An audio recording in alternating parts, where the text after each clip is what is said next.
Standard 10th, Subject English 2.2 The Boy Who Broke the Bank, written by Ruskin Bond, Part 2. Deepchand, who was cutting the hair of an elderly gentleman, was so startled that his hand shook. He nicked his customer's right ear. The customer yelped with pain and distress. Pain because of the cut, and distress because of the awful news he had just heard. With one side of his neck still unshaven, he sped across the road to the general merchant store where there was a telephone. He dialed Seth Govind Ram's number. The Seth Govind was not at home. Where was he then? The Seth was holidaying in Kashmir. Oh, was that so? The elderly gentleman did not believe it. He hurried back to the barber shop and told Deepchand, "The bird has flown. Seth Govindram has left town. Definitely it means a collapse." And then he dashed out of the shop, making a beeline for his office and checkbook. The news spread through the bazaar with the rapidity of forest fire. From the general merchants, it travelled to the shop, circulated amongst the customers, and then spread with them in various directions to the betel seller, the tailor, the free vendor, the jeweler, the beggar sitting on the pavement. Old Ganpat, the beggar, had a crooked leg. He had been squatting on the pavement for years, calling for alms. In the evening, someone would come with a barrow and take him away. He had never been known to walk, but now, on learning that the bank was about to collapse, Ganpat astonished everyone, leaping to his feet and actually running at the top speed in the direction of the bank. It soon became known that he had 1,000 rupees in saving. Men stood in groups at street corners discussing the situation. People Nagar seldom had a crisis, seldom or never had floods, earthquakes, or drought, and the imminent crash of the People Nagar Bank set everyone talking and speculating and rushing about in a frenzy. Some boasted of their far-sightedness, congratulating themselves on having already taken out their money, or on never having put any in. Others speculated on the reasons for the crash, putting it all down to excess indulged in by Seth Govindram. The Seth had fled the state, said one. He had fled the country, said another. He was hiding in People Nagar, said a third. He had hanged himself from the tamarind tree, said a fourth, and had been found that morning by the sweeper boy. चंद एका वयस्कर गृहस्थाचे केस कापत होता. ही बातमी ऐकून एवढा सटपटला की हात हल्ल्यामुळं गिरायकाचा उजवा कानच त्याने कापला. तो गृहस्थ वेदनेनं आणि धक्क्यानं जोरात ओरडला. आधी कान कापल्याची वेदना आणि मग भयंकर बातमीचा धक्का. मानेच्या एका बाजूचे केस कापून घ्यायचे राहिलेलेच होते. तसाच तो लगबगीनं रस्त्याच्या पलीकडे असलेल्या किराणा दुकानात फोन करायला गेला. त्याने शेठ गोविंदराम यांचा नंबर फिरवला, पण ते घरी नव्हते. मग गेले कुठे? ते काश्मीरला फिरायला गेले होते असं त्याला समजलं. त्या वयस्कर गृहस्थाचा विश्वासच बसेना. तो घाईघाईने न्हाव्याच्या दुकानातून परतला आणि दीपचंद म्हणाला, "पक्षी उडून गेला. शेठ गोविंदराम गाव सोडून पळून गेलेत. म्हणजेच बँक नक्कीच दिवाळखोरीत निघालेली आहे." आणि तो ताबडतोब ऑफिसच्या दिशेनं चेकबुकची व्यवस्था करायला गेला. ही बातमी वर्णव्यासारखी बाजारात पसरली. किरकोळ व्यापाऱ्यांच्या दुकानापासून गिरायकापर्यंत पोहोचली. एकाकडून दुसऱ्याकडे पानवाल्याकडे, शिंप्याकडे, छोट्या विक्रेत्यांकडे, सोनाराकडे, अगदी रस्त्यावर बसलेल्या भिकाऱ्याला सुद्धा ही बातमी समजली. म्हातारा गणपत भिकारी एका पायाने लंगडा होता. कित्येक वर्षापासून तो पाय दुमडून फुटपाथवर भीक मागत बसलेला असायचा. संध्याकाळी कुणीतरी हातगाडीवरून त्याला घेऊन जायचं. कुणी त्याला कधी चालताना पाहिलेले नव्हते. पण आता बँक बुडल्याचे ऐकल्याबरोबर गणपत उडी मारून आपल्या दोन्ही पायावर उभा राहिला आणि बँकेच्या दिशेनं चक्क जोरात धावत सुटला. ते पाहून सर्व लोक चाटच पडले आणि नंतर त्यांना समजले की त्याचे 1001 रुपये त्या बँकेत त्यानं ठेवलेले होते. लोक घोळक्या घोळक्यानं रस्त्यावर उभा राहून या परिस्थितीबद्दल बोलू लागले. आजवर पिपलनगरमध्ये क्वचित कुठले संकट आले होते. इथे कधी पूर, भूकंप किंवा दुष्काळाची परिस्थिती ओढवलेली नव्हती आणि आता मात्र पिपलनगर बँक बुडणार या बातमीनं चर्चांना तोंड फुटले होते. लोक वाटेल ते अंदाज बांधत होते.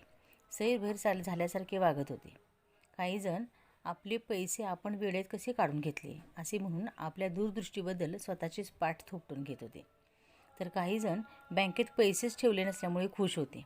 अनेक लोक ही बँक दिवाळीखोरीमध्ये का निघाली, याचे कारण काय असेल याचा तर्क करत होते आणि शेठ गोविंदरामच्या उधळपट्टीमुळेच ही वेळ आली असेल असं म्हणत होते. एक जण म्हणाला शेठ राज्य सोडून पळून गेलेत. दुसरा म्हणाला देश सोडून गेले. तिसरा म्हणाला पिपलनगरमध्येच लपून राहिलेत आणि चौथा तर म्हणाला झाडूवाल्या मुलाने सकाळी त्यांना चिंचेच्या झाडाला फास लावून घेताना बघितले. By noon, the small bank had gone through all its already cash, and the harassed manager was in a dilemma. Emergency funds could only be obtained from another bank some 30 miles distance, and he wasn't sure he could persuade the crowd to wait until then, and there was no way of contacting Seth Govindaram on his houseboat in Kashmir. People were turned back from the counters and told to return the following day. They did not like the sound of that, and so they gathered outside on the steps of the bank, shouting, "Give us our money, or we will break in and fetch the Seth. We know he is hiding in a safe deposit locker."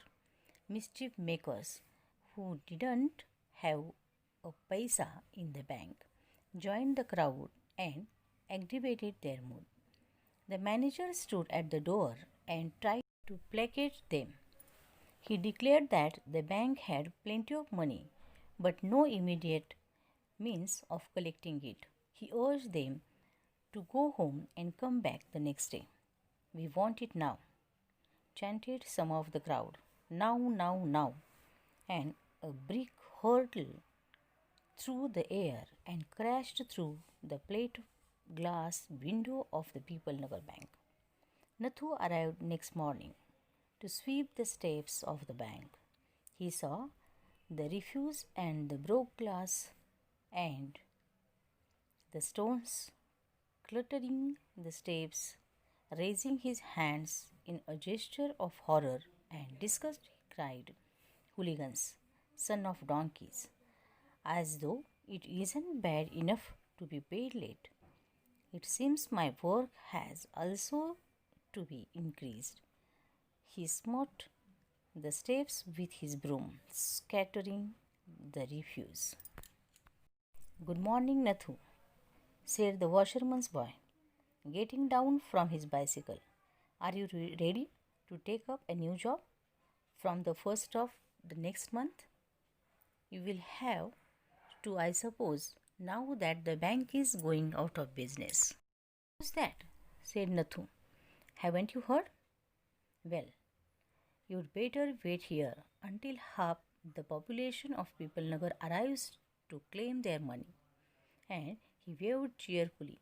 He did not have a bank account and sped away on his bicycle. Nathu went back to sweeping the steps, muttering to himself. When he had finished his work, he sat down on the highest step to await the arrival of the manager. He was determined to get his pay.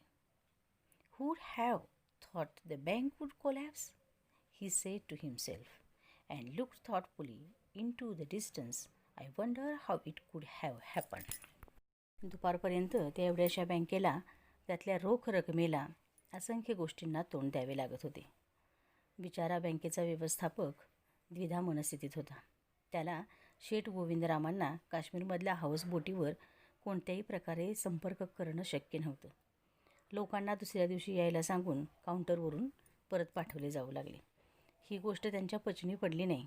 त्यामुळे सर्वजण बँकेबाहेर गोळा झाले आणि पायऱ्यावर उभा राहून ओरडू लागले, आमचे पैसे आम्हाला परत द्या.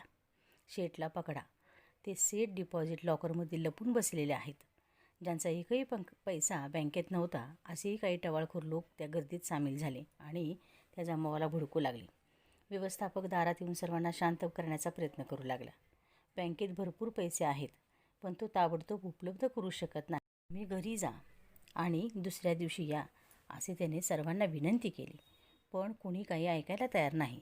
ते म्हणाले, आम्हाला आत्ताच पैसे पाहिजेत. आणि सर्वजण आत्ता आत्ता आज आत्ता या क्षणी अशा प्रकारचे ओरडू लागले. कुठून तरी एक वीट हवेतून भिरभिरत आली आणि पिपलनगर बँकेच्या काचेची खिडकी फोडून आत घुसली. दुसऱ्या दिवशी सकाळी नथू बँकेच्या पायऱ्या झाडायला आला आणि त्याने तो कचरा, फुटलेल्या काचांचे तुकडे, पायऱ्यावर पडलेल्या दगडांचा खच पाहिला आणि वैतागला आणि ओरडला, अरे कोण गुंड लोक आहेत हे? गाढव कुठले? उशिरा पगार मिळत होता ते काय कमी होतं का? आता माझं कामही वाढवून ठेवलं यांनी. चिडून जाऊन त्याने झाडू पायऱ्यांवर आपटला आणि त्यामुळे कचरा जास्तच इकडे तिकडे पसरला. सुप्रभात नथू, सायकलवरून उतरत धोब्याचा मुलगा म्हणाला. पुढच्या महिन्यात 1 तारखेपासून नवीन नोकरी करायला तयार आहेस का तू? आता बँक तर बुडालीच आहे म्हटल्यानंतर तुला ही नवीन नोकरी शोधावीच लागेल. असं कसं? नथू म्हणाला. म्हणजे तू ऐकलं नाहीस? मग थांब इथं थोडा वेळ. पिपलनगरची निम्मी जनता पैसे काढून न्यायला येईलच इतक्यात. असे म्हणून त्याने आपले खाते या बँकेत नाही या आनंदात हात हलवत सायकलवर बसून निघून गेला. नथू स्वतःशीच पुटपुटत पुन्हा पायऱ्या झाडू लागला. काम आटोपल्यावर व्यवस्थापकाची वाट पाहत तो सर्वात वरच्या पायरीवर जाऊन बसला. आज पगार घ्यायचाच असा त्याने निर्धार केला. बँक बुडणार असं कोणाला तरी वाटलं होतं का? तो स्वतःशीच म्हणाला आणि दूरवर पाहत विचार करू लागला, हे असं कसं झालं बरं? ही बातमी खरी आहे का खोटी आहे याचाच विचार करत तो बसून राहिला.